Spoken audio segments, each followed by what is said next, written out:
Okay, the last thing that we're going to do in this lesson is to look at arc length.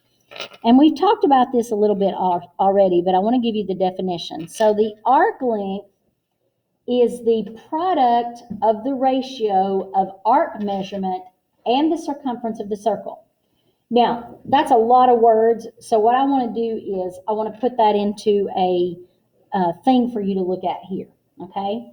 So what we can say is the length of AB over here in this one. So we're looking at the length of AB, the arc length right here, okay? That is equal to whatever the measure of AB is, that arc, over 360 times, remember, circumference is 2 pi r. Okay, that's what circumference is. It's 2 pi r.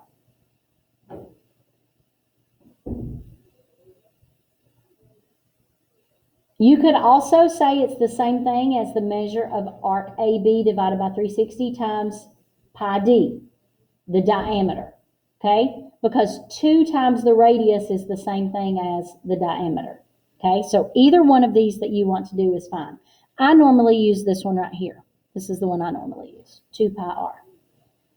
Okay, so let's see how we would use that and find the length of an arc. So I know this says, what is the length of the arc shown?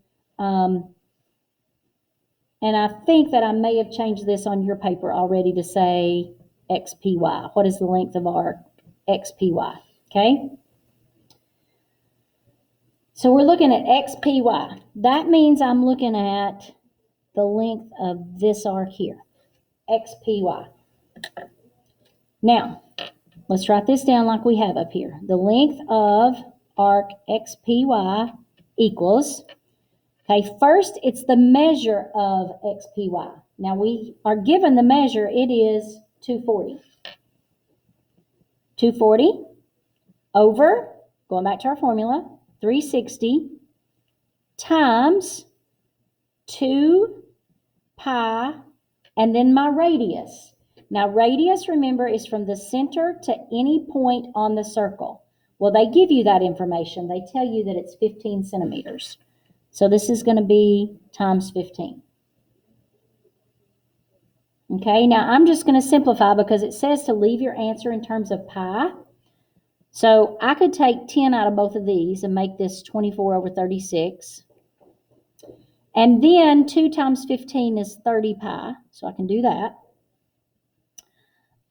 Let's see here. What else could I do? 24 and 36. 12 will go into both of those.